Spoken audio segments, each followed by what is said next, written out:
Avery's POV. My husband and I had been reincarnated twice, and not once had we ever been apart. Yet, somehow, he hated me. Kevin Johnson hated me with a kind of quiet, bone-deep fury that no one else seemed to notice. And I felt it every time he looked at me. But I also knew him better than anyone ever had. I knew that under all that anger, Kevin had the softest damn heart. He'd never admit it. He'd probably laugh in my face if I said it out loud. But I saw it. I always saw it. And honestly, if he didn't have that kind of heart, how else could you explain what he did? How could he have thrown away the ashes of Tiffany Layton, the woman he loved so deeply, just to protect me when a group of thugs dragged me into that alley? He died to save me, stabbed over and over, right there in front of me. And still, with his last breath, Kevin reached out, gathered Tiffany's ashes in his bloodied hand, and looked straight at me. That smile, God, that smile, half cruel, half gentle, all broken. The kind of expression that wouldn't fade with time, one that would sink into your bones and stay there. Avery, Kevin said, voice barely holding on, I don't regret saving you, but I hope we never meet again in the next life. Kevin's parents came to collect the body. They didn't let me see him, not even once, not even for a second. No goodbye, no closure, just a slammed door and silence. They treated me like I had put the knife in him myself. His dad, Gregory, looked at me like I was the reason his son was on the ground. And maybe in some twisted way, I was. The man looked 10 years older than the last time I saw him. His posture was weak, his hair turned white, reflecting the grief that had gutted him. But Gregory didn't break. Not fully. He just stood there, hollowed out, looking at me like I was a bad decision he never got to undo. If your father hadn't made that promise to me before he died, he said, voice low and rough, I would have never stopped Kevin from marrying Tiffany. Never. But I owed him. And Kevin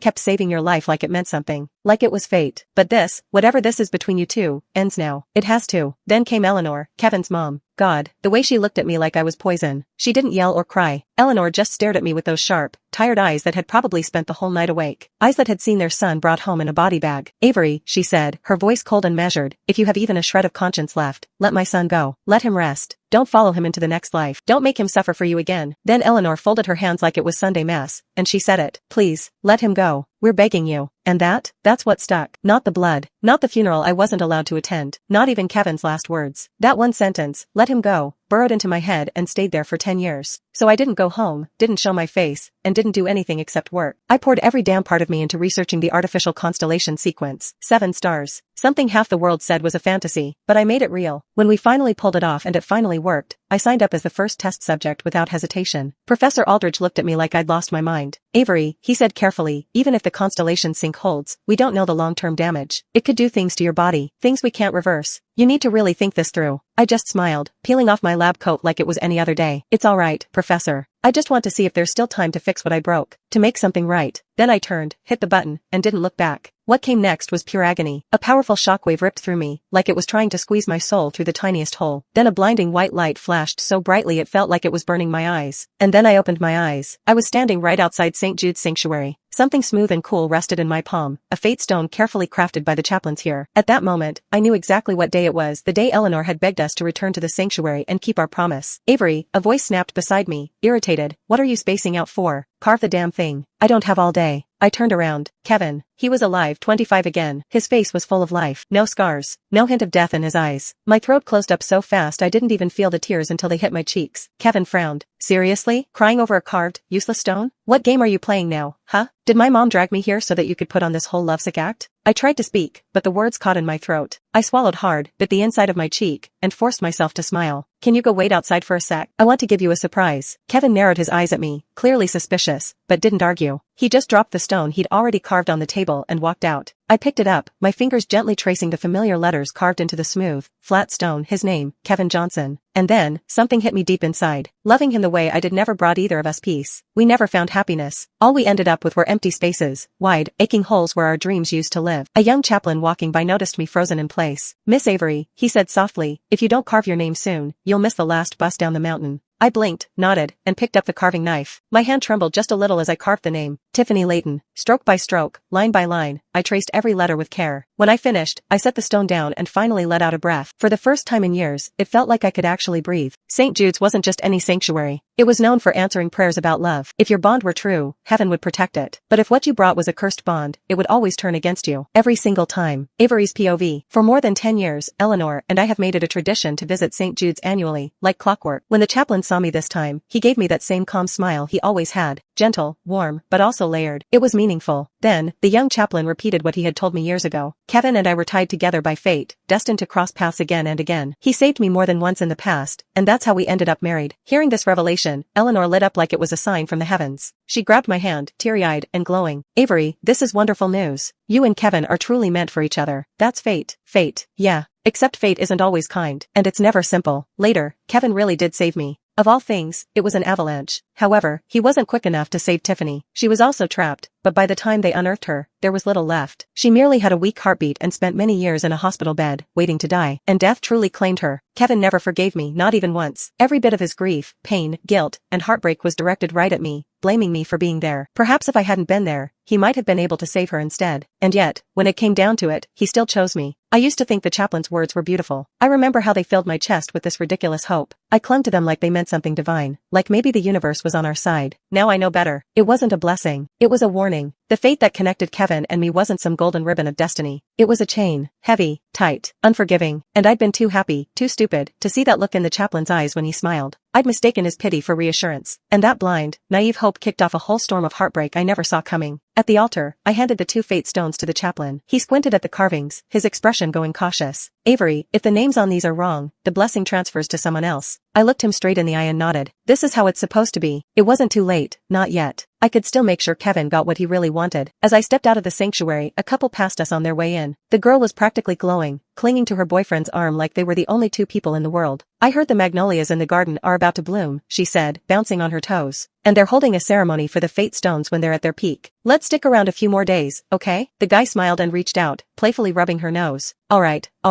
Whatever you want. I watched them walk away, maybe longer than I should have. There was just something about them. The ease, the comfort, the softness. But Kevin and I never had that. Not even once. Of course, he noticed. He laughed, sharp and cold, like he couldn't believe I'd even dream about something like that. Don't waste your time. I'm only here because my mom insisted. If your dad hadn't done my family that one favor, there wouldn't have been the slightest chance for us. Then he looked away as if the sight of me physically hurt him. I've got something important tonight. Don't try anything. If you screw it up for me, I swear to God, you'll pay for it 10 times over. I already knew what important meant. He didn't need to spell it out. It was Tiffany's birthday. He'd been planning it for weeks, booking out an entire venue, hiring drone choreographers for a whole light show, and syncing it to her favorite music, all to make sure her night was perfect. I smiled. Just a little. It took effort. I won't get in the way. He blinked at me like I'd spoken a foreign language. Then his face twisted, and he scoffed. Good. At least you're finally learning your place, Avery. We reached the bottom of the mountain around 7. Tiffany's party was in the opposite direction from where we lived. No way he could make it to both. The car slowed to a stop. Kevin glanced at me, suddenly unsure of himself. It was rare to see even a flicker of hesitation in him. I unbuckled my seatbelt and said, I'll get out here. I can grab a cab. He blinked again. What's up with you? Did praying knock some sense into you? You usually throw a tantrum whenever I see Tiffany and try to mess things up. I turned to him and smiled. A real one this time. Soft, calm, resigned. I'm tired, Kevin. I don't want to always be the villain in your story. I'm not going to fight it anymore. And I won't stop you from seeing Tiffany. Just go. You'll be late. I didn't wait for a response. My body was already starting to feel heavier, the pain simmering beneath the surface, harder to ignore. I stepped out of the car and closed the door gently behind me, letting out a slow breath. Kevin glanced at his watch and looked up at me once more. This time, he looked different. He was still guarded but serious.